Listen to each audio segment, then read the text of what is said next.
Now, this may be controversial, what I'm about to say, but I'm going to say it because I am thinking from the viewpoint of a femme fatale. Never let all your guards down. Never. Even if you're married. We live in a society where people focus more on what they don't have versus what they do have.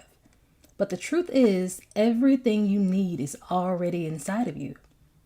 Femme fatales not only know this, they embody this. So in this video, I am going to discuss the 5 superpowers of femme fatales. Let's get into it.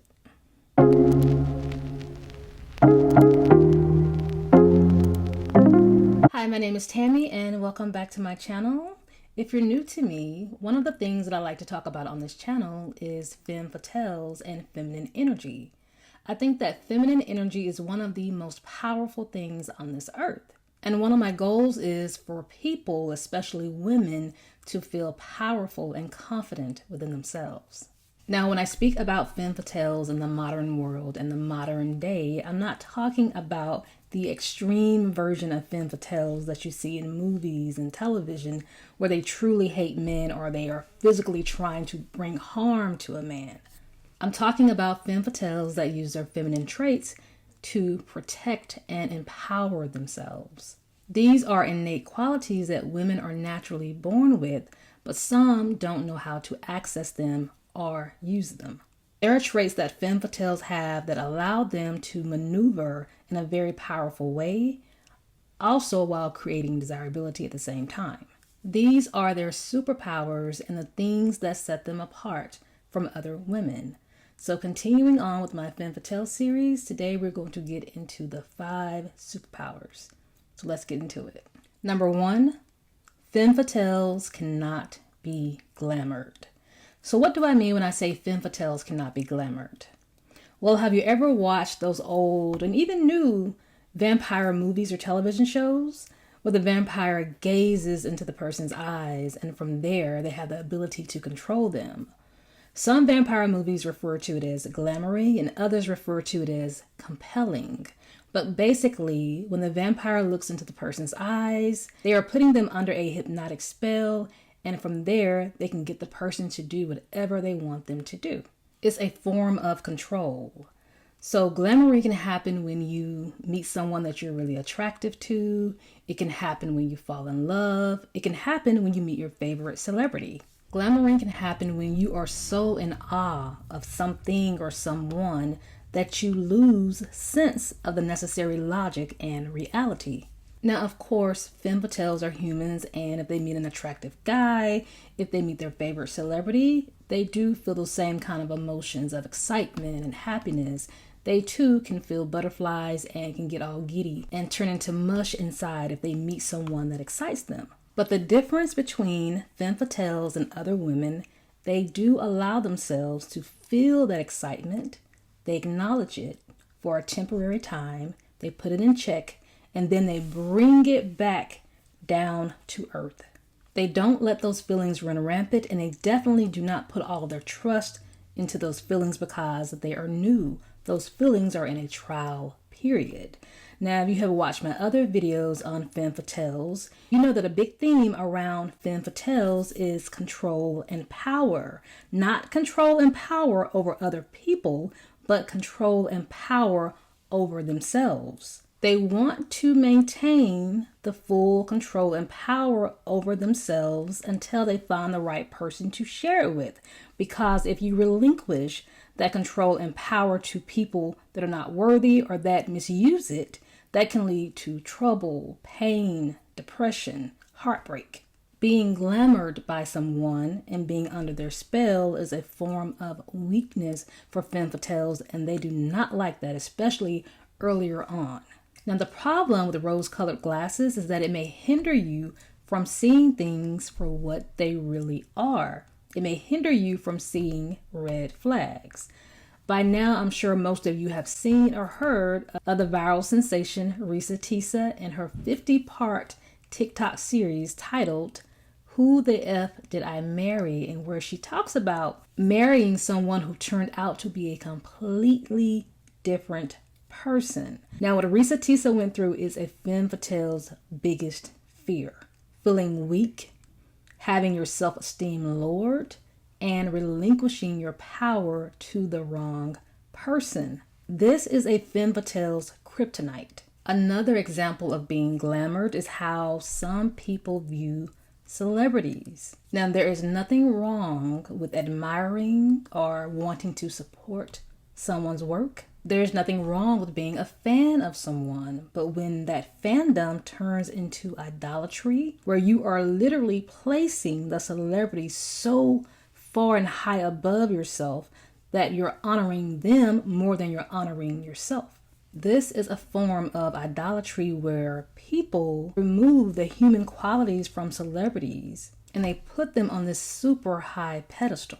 And what people have to remember, we don't know these celebrities personally and they don't know us. An example of this would be what is going on right now. If you look on TikTok, YouTube, a lot of people are blocking celebrities. This trend really picked up during the Met Gala when people started speaking on how they felt it was insensitive for celebrities to be dressing up at this extravagant party, wearing these extravagant clothes, paying or having someone pay for a $75,000 ticket to the Met Gala when we have all of this stuff going on all over the world. This world is in a state of chaos. And of course, there is inflation where the common person is having a hard time making ends meet. There are people that live in 2-person income houses and apartments where they both have not only one job, they have 2 jobs and side hustles just to maintain. And a lot of people feel like celebrities were not speaking up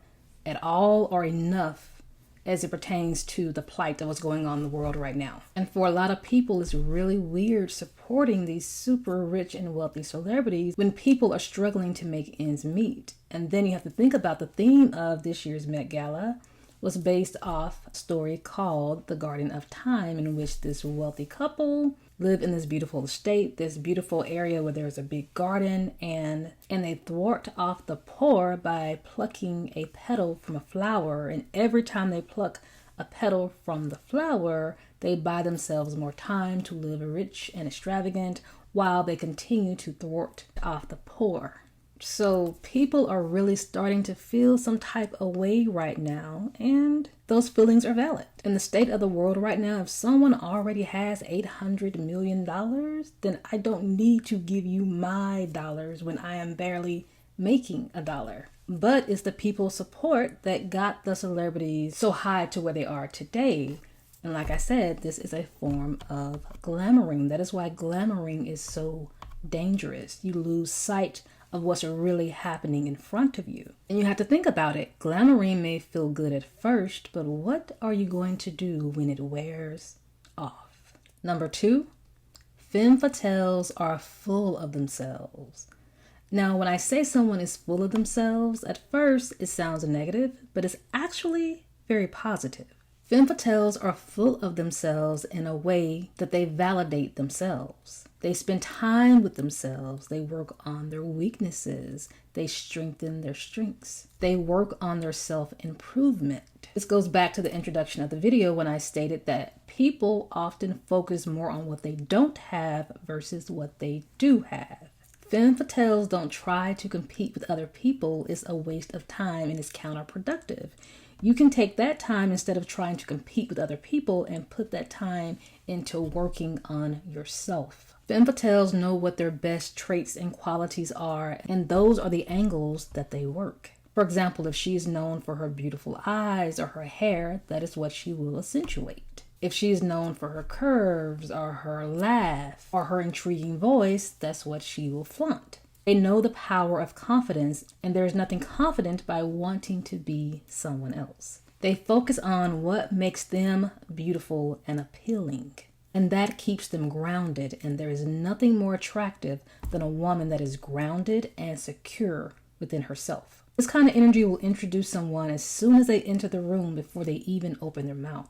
This is a high vibrating energy. It's an energetic signature without words. Them loving the skin that they're in and celebrating themselves is a win. It anchors them, and going back to that word grounded. So let's just use acting for an example. So as an actress, we know if we're watching actors on television, whether you're an actor yourself, there are different levels of acting. There are the beginners, the ones that are at mid-level, the ones that are really, really good. And then we have like the Denzel Washingtons, the Meryl Streeps, the Viola Davises. So the difference between a Viola Davis type of actor versus a newbie or a person that is kind of in the middle is that the Viola Davises and Denzel Washingtons are grounded. They're so grounded that their acting is so compelling and so believable that you literally feel like you have eavesdropped in on a conversation that you had no business being around. You literally feel like you are a fly on the wall. And that's what it's like to be deeply rooted in yourself. You don't have to try hard or exert extra emotion or be extra. You just are, and you're comfortable being just who and what you are. You know what it really is? Femme fatales, they like themselves. And I know that may sound weird, but there are a lot of people, unfortunately, that don't like themselves. Femme fatales, they like themselves, and what they don't like, they work on. Femme fatales will take their negatives and turn them into positives. They don't dwell on the negatives because that does not serve them, and they're all about serving themselves. Femme fatales find a way to work with what they have, and they really do know, as cliche as it sounds, that beauty is in the eye of the beholder. So, for example, you can put two women in a room. They can be at a party. You can have a femme fatale, and you can have a woman that is extremely gorgeous. She's known for her looks. People love to be around her because she's beautiful. People like looking at her because she's beautiful. And also, we do know that femme fatales are known to be attractive. This doesn't have to mean that they are the most beautiful thing in the world, but they have attractive magnetic qualities. Even if you put a femme fatale that may not be deemed conventionally attractive by someone that is deemed conventionally attractive, the femme fatale will still win the room, because a lot of times, unfortunately, if a woman is not secure and rooted in herself, she depends on her beauty, and sometimes they get so reliant on their beauty that's really all they have, and it's not enough to create a magnetic attractiveness the way a femme fatale would. Femme fatales don't just have one thing about them that is attractive. They have a conglomerate of things that are attractive. The way they talk, the way they move, the way they think, the way they look, the way they dress. And they are super confident in who they are. And all of that creates a magnetic field around them that people will naturally gravitate towards them. And as that other beautiful woman stands next to the femme fatale, like I said, if she is not secure and if she does not validate herself, she will quickly start to shrink. She just won't stand a chance. And this is the power of the energy that femme fatales give off. So go ahead and be full of yourself, because this is where it pays off. Number 3, femme fatales guard their gate. They guard their mind. Your mind and your ability to think is the most powerful thing you have, which is why you have to be very careful of what you let infiltrate it. Where the mind goes, the body will go. You could have a 5 a.m. workout. You could be very tired and not feeling up to it at all. But if you prepare your mind, your body will do it. Now, this particular power is very important, but very tricky. A lot of times when we're in a relationship, we fall in love, we let our guards down. When you're married, you naturally let your guards down, right? You let your significant other see all of you, and that is a beautiful thing, because you finally get to be yourself and real in front of someone that really loves and care about you. Now, this may be controversial, what I'm about to say, but I'm going to say it because I am thinking from the viewpoint of a femme fatale. Never let all your guards down. Never. Even if you're married. Now, I know what you're saying. Wait a minute, that's the goal. That's the whole point of finding someone that loves you and accepts you for you. Why wouldn't I want to let my guards down with a person that I can trust? So to answer that question, and don't get me wrong, there are a lot of beautiful relationships, a lot of beautiful couples that I personally know and have seen that I do believe have found true love. But unfortunately, in this world today, this is not going to be the case for a lot of people. I don't know what it is, and I'm still trying to understand this part of the psychology of this. I don't know what it is, but it feels and it seems like the more guards you let down and the more that person gets to see you for who you truly and really are, sometimes the less interested they become. Because a lot of times people sign up for the vacation, but not the packing. They sign up for the wedding, but not the marriage.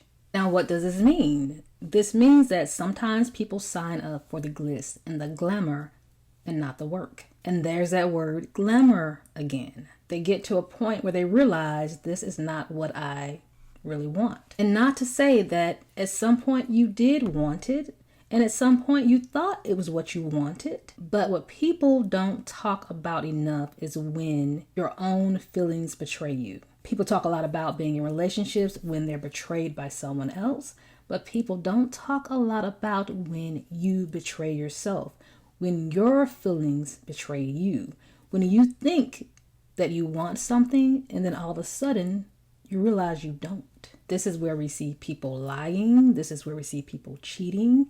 This is where we see people living a facade and not being honest. The point is, feelings change and can always change. Now, I am not saying live in a facade or hide your true feelings from your partner or from someone who may be the love of your life. What I am saying is that make sure that the person that you are falling in love with is not their representative and that they are not falling in love with your representative. Be transparent and let them know as much as you possibly can about you, because as you grow older together, some sides of you that you didn't even know were there will unravel, and some sides of you will naturally develop. And you may have to get to know each other all over again and make a decision to grow together, or you may find out that you are two completely different people than what you signed up for. So what I'm saying is, with this particular superpower, always keep something for yourself. We never know how things are going to turn out. We never know how relationships are going to turn out. And when you give someone all of yourself, especially earlier on in the process, and you have nothing for yourself, when that relationship falls apart, when you break up with that person, you often feel like I gave everything and you feel empty and you have a harder time refilling your cup. So as you enter relationships, be it romantic or friendly, just be careful about what guards you let down and when you let them down, and always guard your gate. Number 4, listen well and be slow to react. Now, this one we should all know is biblical, being quick to hear and slow to anger, and this one is easier said than done. This one requires a lot of practice, but is very effective if you can do it. This one also takes a lot of patience, especially if you're in a debate, if you're in an argument, or if you're simply just not used to listening to a person, if you are an anxious person and you always want to get your side out. A lot of us at times listen to respond. We're not really hearing and understanding what is really going on inside of the conversation. Now, why is this such an important superpower? Because if you listen to not only the words, but the space in between, the silence in between, people will tell you everything you need to know about them. Whether you're talking to a friend, whether you're in a job interview, you're talking to your significant other, you're talking to your child. Just listen and don't be quick to respond, because you may miss something very important. And if you want people to feel comfortable talking to you, then you have to facilitate an environment in which they feel comfortable talking to you. Now, I'll be honest, this one was a very hard trait for me, especially when I felt like or feel like I'm right. I had a hard time letting the other person get their say out, because I felt like I know I'm right and what you're about to say is already wrong, so what's the point of even listening to it? But when you do that, all you're doing is going in repeat cycles. You're not getting anywhere. You're not achieving any kind of solution, and both people feel unheard and you miss a lot of important details. And at that point, it's just a big waste of time.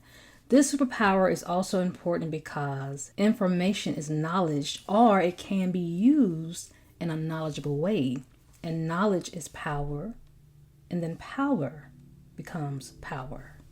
This particular trait can also save you from yourself. It can save you from sabotaging yourself, and it can save you from saying something hurtful to someone that you love and care about that you may not be able to come back from. So this trait works in both ways. It helps you and it helps the other person.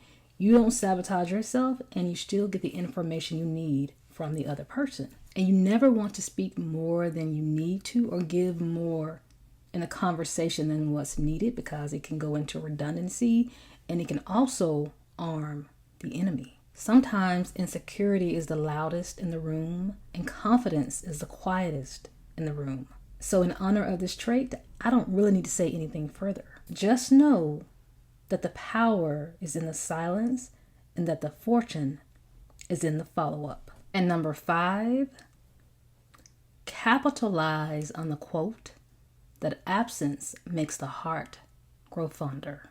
Now, we've all heard of this quote, and it's probably cliche by now, but it's one of the most powerful things you can do. Femmes take pride in their independence, and they need and they like their alone time. Their alone time is very special to them because it gives them time to recalibrate and continue to cultivate their relationship with themselves and the relationship with others. It gives them time to work on personal growth and development and their own goals. And it's very attractive to have things that you're working on outside of the relationship and to have things going for you outside of your personal relationships. Having ambition is attractive. And a lot of times, especially in romantic relationships, usually in the early stages, people get so wrapped up in it and they lose themselves. Now, some of that is good because when you're in a new relationship, you definitely want to nourish it. So spending a lot of time with that person and being around that person all the time, that's okay. That's what you're supposed to do. But you still want to have other things and goals going on outside of the relationship. You don't want to put all your eggs into one basket. You should not be defined by your relationships, but enriched by them. You want to find a way to grow together, but individually as well. And I've seen this far too many times when you see a relationship with two people that are probably almost perfect for each other. They really love each other. They're really in sync. They really are very compatible for each other. But the relationship doesn't make it. And what happens is the two people are still dealing with their individual traumas and issues. And instead of dealing with those issues, they bring it into the relationship, and the relationship eventually self-destructs. They neglect their personal care, and they think that if they get inside of a relationship that it's going to automatically or magically fix them, and it just doesn't work like that. People need alone time as well as togetherness. And this trait is also powerful in areas if you are dating someone with a very busy schedule that you don't see as much as you would like to. So what you do, just fill up that time with things that include working on yourself. Another reason that this trait is helpful and powerful is because if you are around someone all day, every day, you can start to get agitated with them. You can start to get bored of them, and the person may be too clingy, and you may start to realize that this is overwhelming, or that person may be insecure and maybe not even ready for this level of a relationship. Now, don't get me wrong, there are some people that are really, really compatible, that are each other's favorites and can be around each other to a high degree. But femmes keep a healthy balance of spending time with the loved ones and keeping a healthy distance. They don't want to make themselves too available because it keeps them in touch with themselves and in touch with reality. And they never want to become overly dependent or too attached, and just in case it doesn't work out. One of the things that makes femme fatales so irresistible is their timing. They know when to stay and they know when to go. So these are the 5 superpowers that femme fatales have. And if you're able to acquire these traits or meet someone with these traits, you will see how fascinating and fulfilling it is. And I also want to say, usually when femme fatales get to this point, they're usually older and more refined and more seasoned. But every once in a while, you may see a young person that has femme fatale type qualities that can exude these traits too. So which trait would you love to have or do you value the most? And in this series, which topic would you like me to tackle next? Please leave your thoughts and comments below in the comments section. And if you like this video and others like this, please feel free to like, share, and subscribe. As always, thank you so much for watching, and I'll see you in the next one.